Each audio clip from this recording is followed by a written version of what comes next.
Neil, tell me where we're standing. It's very eerie.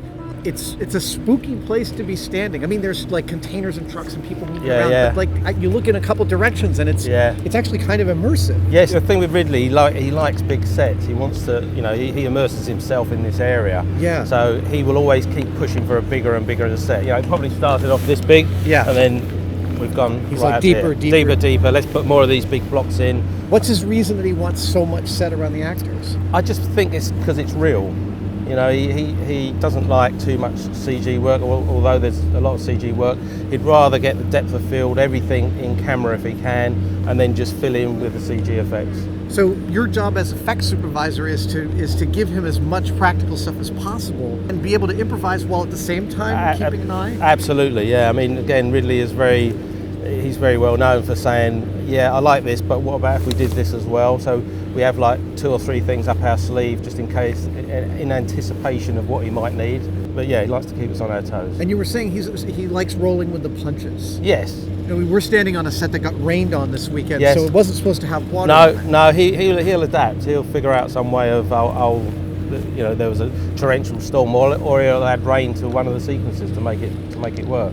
I mean, in this sequence here, we have had it rain, like special effects rain, and we've done it in sun, we've done it in cloud. So he's really got lots of options to go with, and he loves atmos effects. He loves smoke. He loves rain. He loves all that sort of stuff. All that real stuff. The puts real the actors stuff. In a space. Yes, yeah. So internationally, when people talk about special effects, because it's such a huge, the film industry is so huge, and big tentpole films with lots of special effects are talked about all over. One of the main ways people talk about it is they talk about CG, talk about computer-generated special effects, but this sort of puts the lie to CG as the primary driver, doesn't it? It does, and I think more and more films now are sort of are cottoning on to it. I think more and more practical effects are happening. The scale of what we do is getting better. We went through a dodgy patch where everything was CG, and we were doing little tiny sets on blue screens and green screens, but now, in the last 5-6 years, we've gone bigger. We're doing a lot more practical stuff.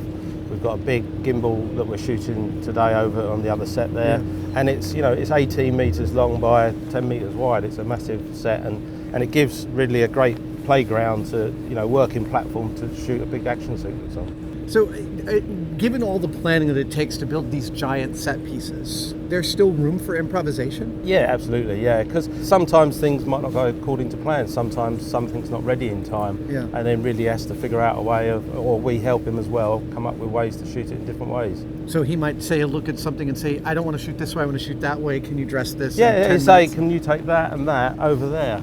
And everyone scratches their heads for a bit, but then we all get in there and do it. And this isn't the first film you've worked on with Ridley? No, I've done 6 with him, yeah. 6 with him? Yeah, so I sort of know him now. You can anticipate? I can anticipate, where he's going to want some freedom to And I know when he says something in a very early meeting, and then people sort of fob it off and go, oh no, he won't do that. But I know he's like a dog with a bone. He won't let it go, so you always got to be prepared that meeting we had 3 or 4 months ago, and he said, I want the ground red, that's probably what he's going to want.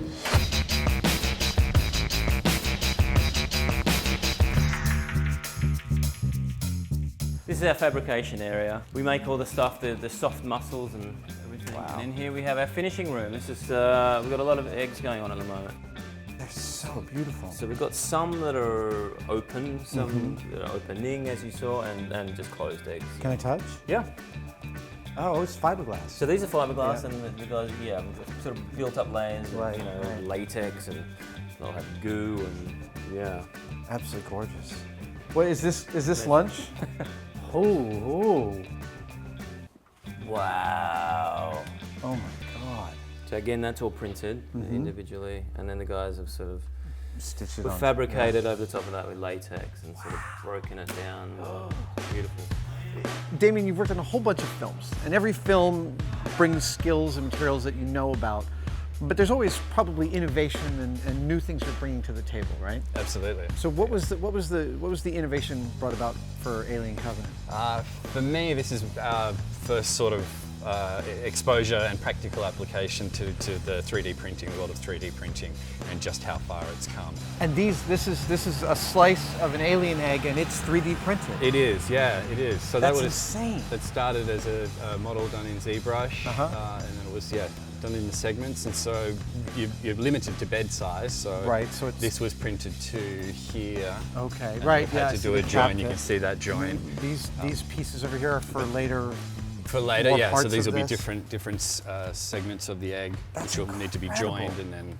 I mean, the I whole thing just will know be from a artworked. fabrication standpoint, this isn't possible to make this part any other way. Oh, so hard, so hard. And the amount of level, you know, would have to be sculpted, then molded, and then each piece cast, and to Right. get that sort of evenness and that clarity. I don't know if you've ever dealt with I- clear castings The clear before. casting stuff is but, an yeah. absolute nightmare. It It's is. never not a headache. It is, The exactly. silicones react, it doesn't Yeah. cure, all of that. All of those things, And air this just- bubbles, inclusions, and Yeah. and this is just beautiful. How are you enjoying the painting process, the finishing process of it? Oh, it's fantastic. I'm not painting this particular piece, but Yeah. just having that clarity there means that you can take it all the way to opaque and also get that depth. Is it increasing the speed of your iterative process? You're able to turn out prototypes for Ridley faster because of 3D printing? It is, yeah, definitely. That whole, I like it, but can I have it 10% bigger? Right. Which is a nightmare if you're sculpting from scratch and Right. then molding and casting, only to hear that. Yeah, having that scalability is a huge advantage. Are you doing anything with scanning, like scanning sculpted pieces to modify them in 3D in 3D environment and then printing them? Yeah, well, so as you know, a lot of the creatures have been practically built as puppets and as suits, and those things will go off because there will be VFX elements of those, so they all Right. go off for scanning. Oh, right, so that they So can the become They can CG. then become a CG model. They texture map it, and they can get all the colouring and create the model based on that. Do they come back to you for color palette references for the paint It's, you textures? know, yeah, it's a two-way thing. You know, that's a lot of the designs, concept work will happen in the computer, and there'll be some color design. But then when it comes to a practical thing, we tweak it and sort of adapt it, and then it's back and forth conversation. I love the fact that I mean, some of these processes you're using, the painting and the hair punching and stuff, are some of the oldest processes in movies, and yet you're also using some of the absolutely newest technology Absolutely, imaginable. yeah, and that's what's great. It keeps evolving no two jobs are the same. Yeah. And I think I know for Connor, who's the head of the creature shop, and myself, you like to almost complicate things just to make it a bit more challenging. So Sure. adopting something new, and it keeps it fresh, and it means that the art is evolving.